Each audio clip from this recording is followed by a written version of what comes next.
O Whindersson, recentemente, né, teve um avistamento, não sei se ele filmou ou fotografou. Você Filmou. sabe? Ele filmou? Filmou. Vocês chegaram a investigar? Então, eu tentei entrar em contato com ele, mas ele não me deu nem bola. Então, É. então aí não tem como a gente analisar o material. Mas eu queria muito ter analisado o material dele. Porque tá interessante. Agora, pode ser OVNI? Pode. Pode ser drone? Também pode. Por isso que teria que fazer uma análise mais acurada em cima do que ele viu e filmou, né? Porque ele estava bem empolgado também, É. né? Então a gente tem que tirar toda essa emotividade da coisa e analisar friamente, né? Racionalmente, aquele evento. É um OVNI, é um objeto voador não identificado. Isso não necessariamente é alienígena ou extraterrestre, ou Exatamente. intraterrestre ou de outra dimensão, isso são teorias. Tá. Um OVNI pode ser uma nave de outro planeta? Pode, mas também pode ser um drone secreto, espião dos Estados Unidos? Também pode. Pode ser um fenômeno atmosférico desconhecido? É. Pode. Pode ser uma confusão, de repente alguém vê um fogo-fato próximo a um cemitério, né, que é bem comum, e São umas chamas, é uma coisa esverdeada. Como que é é? meio esverdeado, É, azulado, eu porque já vi esse negócio aí, gás assustador. metano, gás É. metano saindo de corpos putrefados ali, Putrefados. né? Então, aí você vê aquela imagem, de repente É. pode eventualmente confundir. Uma vez um amigo meu contou uma história que eles andando nessas estradinhas de terra, eles tomaram um susto. O carro estava sem luz e de repente um objeto escuro na frente levantou, parecia um humanoide mais estranho, abriu os braços Uhum. assim, e eles com lanterna e tal. Era um tamanduá, cara, que levantou na frente do carro. Os caras se cagaram inteiro achando que era um alienígena, velho. Porque você imagina aquele bicão, aquele negócio. Ele falou que ele fica grande, quando ele levanta assim, ele fica grandão. Tamanduá é grande pra caramba. É grande, velho. Imagina, cara. Eu, Imagina. tá eu, doido. eu preferi um alienígena. Então Não, mas tem muita. tem muita confusão Tem, assim no meio, tem. entendeu? Então você tem que manter a mente sempre aberta e o sangue frio. É porque, depois, cara, ficou essa discussão foi muito mais acalorada depois do Arquivo X, né? Arquivo X virou outra coisa, né? Porque era o lance do eu quero acreditar, a Scully e o Mulder. Você assistiu? Ou Quem não tudo. assistiu o Arquivo X? Eu era viciado naquilo lá, Eu né? também, eu Não também. era bom? Era muito legal. E Pena que acabou, né? pena que acabou. E aí, pra quem não sabe, era uma parte do FBI que analisava casos estranhos, né? Casos extraordinários, né? Os famosos Arquivos X. E tinha muita caso de abdução. A própria irmã do Mulder, né? Tinha dúvida se ela tinha sido abduzida ou não. Na verdade, a série toda é em torno disso, né? É, né? Porque Ele começa ele, quando era criança, ele viu a irmã sendo abduzida. que ela levanta da cama e sai pela janela e é abduzida, né? E aí ele fala que quer provar de algum jeito que é real e daí entra no FBI. É, exatamente, exatamente. E vários filmes, então, são baseados em relatos e tal, como você falou, o Contatos Imediatos do Terceiro Grau. Sim, Lembra do Spielberg? É. Qual é a diferença desses? Tem o primeiro grau, o segundo grau, terceiro grau e tem o quarto grau, não tem? Tem quarto, quinto, tem É? até sétimo. O primeiro Mas- grau o que que é? Mas o Hynek, que era Joseph Allen Hynek, que trabalhou no projeto Blue Book, Tô ligado. que é o projeto Livro Azul. Tinha uma série, talvez, chamada Blue Book, Tem, né? Livro Azul, Livro Eu Azul. lembro disso.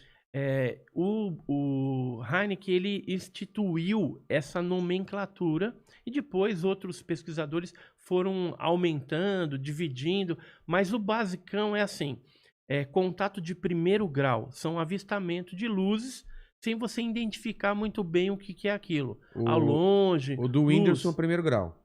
seria primeiro grau. Se for um. Tá. Isso. Segundo grau. Segundo grau é quando deixa marca física no solo, nas testemunhas, quando ocorre alguma interferência eletromagnética em televisão, aparelhos, né? Blackout, ocorre algum tipo de blackout. Então, é segundo grau.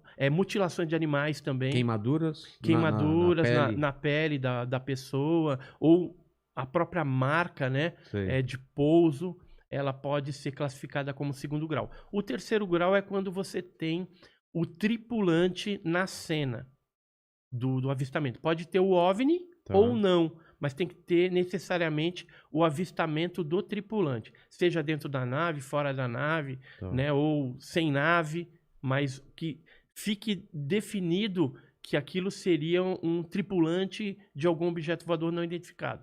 O 4º grau seria as abduções, quando a pessoa é levada a bordo das naves, né? O 5º, quando existe uma interação de comunicação. A maioria, né, dos casos são telepatia.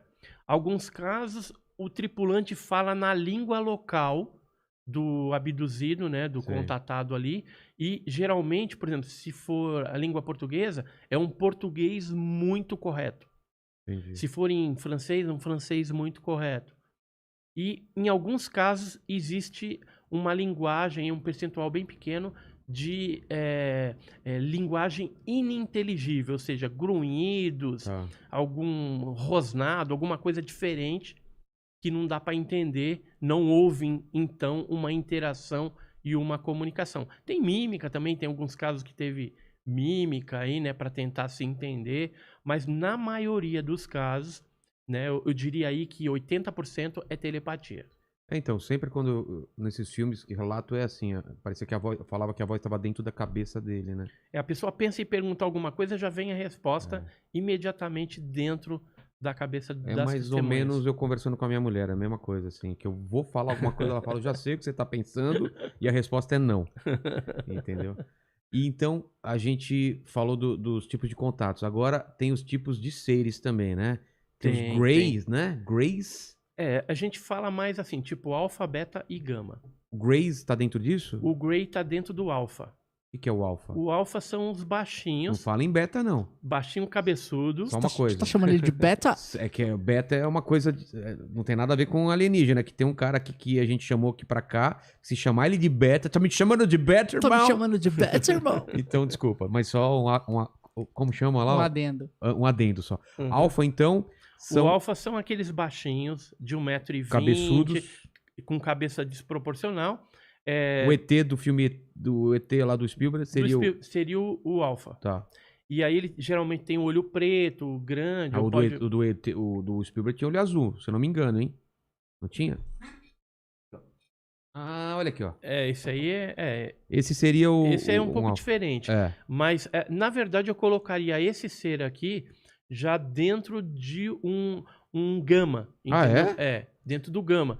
Porque ele não é tão comum assim. Entendi. O alfa é aquele cinzento, são os que geralmente abduzem, né? Os que estão mais presentes nos contatos aí ao longo do mundo. Entendi. Né? Então, o que é mais relatado... Mas eles são maus ou bons ou não tem essa qualificação? É relativo, né? Esse negócio de bom porque ou mal. Eles podem ser bons pra eles, mas maus pra gente. Por exemplo, se a gente pega um coelho pra fazer experiência, a gente tá sendo bom porque a gente tá produzindo, sei lá, um remédio, mas é mal entre os coelhos. Os coelhos vão ver a gente como gente má. Justamente. Então, eles podem ser bons, mas estão pegando a gente pra experiência, na teoria.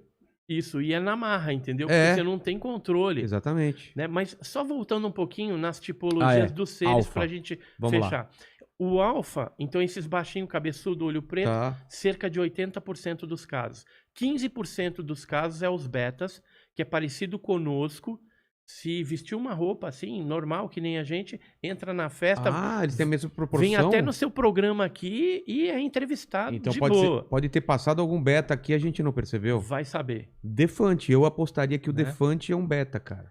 E a única diferença é que eles geralmente têm feições mais belas, assim, geralmente então, cabelo loiro, olho azul. Tá, então não é o Defante. É bem diferente, né, do padrão. Então seria uma versão bonita e esbelta do ser humano. Esbelta e às vezes ele tem uma altura um pouco desproporcional. Pode chegar a 2 metros, 2,5 metros, né? Mas às vezes tem uma altura normal também. Isso são 15%. 5% dos casos são os gama, que aí entra o ET do Spielberg, entra seres com o corpo todo coberto de pelos, robóticos, o próprio ET de Varginha, né, a criatura lá de Varginha. Eu não vi nenhum desenho do ET de Varginha, como que ele era descrito? Você não viu? Eu trouxe uma pasta com um desenho feito por um militar que capturou a criatura. Ele fez o desenho para mim.